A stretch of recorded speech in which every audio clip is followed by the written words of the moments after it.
देख रहे हैं एबी स्टार न्यूज। मैं हूं आपके साथ सपना वर्मा।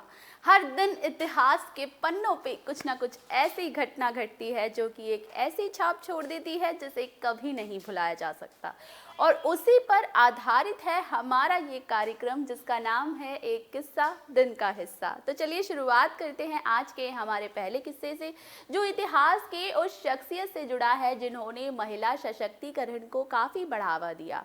महिला सशक्तिकरण के अलावा आज़ादी के आंदोलन में इनकी एक अहम भूमिका देखने को मिली। चलिए नजर डालते हैं कौन है वो शख्सियत और क्या रहा उनका इतिहास। आइए जानते हैं आज क्या है खास। खंगालते हैं इतिहास के पन्ने। भारत की आज़ादी के आंदोलन की अगर बात की जाए तो महिलाओं का इसमें अहम रोल देखने को मिला है। कई महिलाओं ने अपने बुलंद हौसलों और साहस के दम पर आज़ादी की लड़ाई के दौरान अंग्रेजी सरकार को धूल चटा दी। आज का दिन उन्हीं एक महिला के सहयोग से जुड़ा है जिनकी आज जयंती है। आज ही के दिन साल 1879 को उनका जन्म हुआ था। आज सोशल मीडिया पर उनके बलिदानों को याद करते हुए उन्हें नमन किया गया। वो इतिहास की एक ऐसी शख्सियत है जिनका आज़ादी के आंदोलनों में काफ़ी सहयोग देखने को मिला है। बात की जाए अगर उनके इतिहास को लेकर तो हैदराबाद में जन्मी सरोजनी नायडू को बचपन से ही लिखने का काफ़ी शौक रहा। वो अक्सर कविताएं लिखा करती थी। मात्र 12 साल की उम्र में उन्होंने 10वीं पास की, जिसके बाद आगे की पढ़ाई के लिए वो इंग्लैंड चली गई। वो बचपन से ही काफी अच्छी स्टूडेंट रही। आज देश उनकी 143वीं जयंती मना रहा है, जिसे हर साल महिला दिवस के रूप में मनाया जाता है। सरोजनी नायडू महिलाओं के लिए प्रेरणा है, उन सभी महिलाओं के लिए जो देश के लिए कुछ करना चाहती हैं, देश की सेवा करना चाहती हैं। इतिहास बताता है कि राजनीति में भी उनका अहम सहयोग देखने को मिला। भारतीय राष्ट्रीय कांग्रेस में उनकी जड़ें काफी गहरी थी। कई नेताओं के बीच उनका काफी नाम था। वो महात्मा गांधी और जवाहरलाल नेहरू से काफी प्रभावित थी। महात्मा गांधी के विचारों का उन पर इस कदर असर था कि आप इस बात से अंदाजा लगा सकते हैं कि सत्याग्रह हो या सविनय अवज्ञा या फिर भारत छोड़ो आंदोलन, इन सभी आंदोलनों में उन्होंने बढ़ चढ़कर हिस्सा लिया। आंदोलन के दौरान कई बार उन्हें जेल का भी मुंह देखना पड़ा, लेकिन उसके बावजूद भी उनके हौसले कभी पस्त नहीं हुए। वो उस वक्त भारतीय राष्ट्रीय कांग्रेस की पहली महिला अध्यक्ष रही, जिस वक्त महिलाओं के अधिकारों का काफी हनन किया जाता था। समाज में महिलाओं की दशा काफी दयनीय थी। सरोजनी नायडू ने हमेशा महिला सशक्तिकरण को बढ़ावा दिया। उस दौर में जब संसाधन कम थे और हमेशा महिलाओं के लिए वो लड़ती गई। उनके अधिकारों के लिए उन्होंने हमेशा अपनी आवाज उठाई।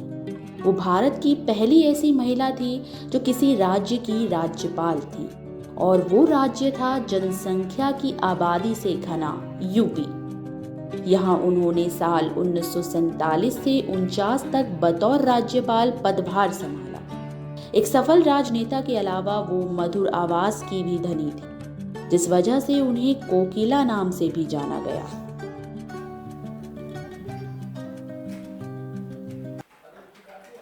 साल 1879 का वो दौर जब आज ही के दिन सरोजनी नायडू का जन्म हुआ था। सरोजनी नायडू जिन्होंने महिला सशक्तिकरण को उस वक्त काफ़ी ज़्यादा बढ़ावा दिया जब महिलाओं के लिए संसाधन कम थे और समाज में महिलाओं के अधिकारों का हनन किया जा रहा था। वो महिलाओं के अधिकारों के लिए हमेशा से लड़ी हैं, महिलाओं के अधिकारों के लिए हमेशा से बोली हैं, जिस वजह से उनकी आज जयंती है, उनका जन्म दिवस है, जिसे हर साल हर मौके पर आज ही के दिन महिला दिवस के रूप में भी मनाया जाता है। महिलाओं की शक्ति, महिलाओं के सशक्तिकरण को उन्होंने हमेशा सपोर्ट किया है।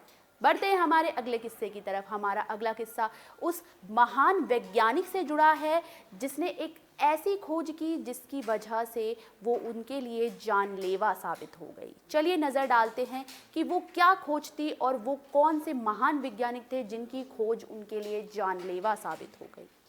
नज़र डालते हैं। कहते हैं अक्सर लोग जब तक किसी को परख न ले तब तक उसके ऊपर किसी भी तरह की टीका टिप्पणी देना गलत है। इतिहास बताता है कि जिनका इतिहास में मजाक बनाया गया वो लोग ही अक्सर बड़े कारनामे कर जाते हैं, जिन्हें लोग समझते हैं कि वो जिंदगी में कभी कुछ नहीं कर सकते। वही अक्सर बुलंद हौसलों और इरादों के साथ ही फतेह कर जाते हैं। ठीक ऐसे ही इतिहास की वो शख्सियत जिन्हें स्टीफन हॉकिंग्स और अल्बर्ट आइंस्टाइन जैसे बड़े वैज्ञानिकों ने फादर ऑफ मॉडर्न साइंस का नाम दिया, वो वैज्ञानिक जिनकी बात को पहले तो ऊल जुलूल समझा गया, वो थे गैलीलियो, जिनकी एक किताब उनके लिए मुसीबत बन गई। आधुनिकता से आगे अपनी इस किताब की वजह से उन्हें मुकदमे तक का सामना करना पड़ा। उनकी इस किताब में उन्होंने दावा किया कि पृथ्वी सूरज का चक्कर लगाती है। वो अपने इस दावे पर हमेशा अड़े रहे, जिसका परिणाम ये हुआ कि आज ही के दिन साल 1634 को उन्हें रोम के चर्च में पोप के सामने पेश होना पड़ा।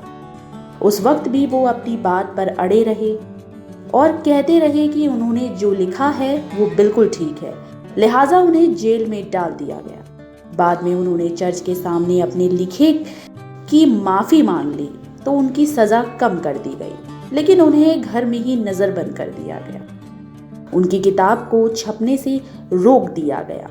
नजरबंदी के दौरान 8 जनवरी साल 1642 को उनकी मौत हो गई, लेकिन अंत में गैलीलियो की बात सच साबित हुई, क्योंकि वो कहते हैं ना कि सच चाहे देर से सामने आए लेकिन आता जरूर है। और वही हुआ भी।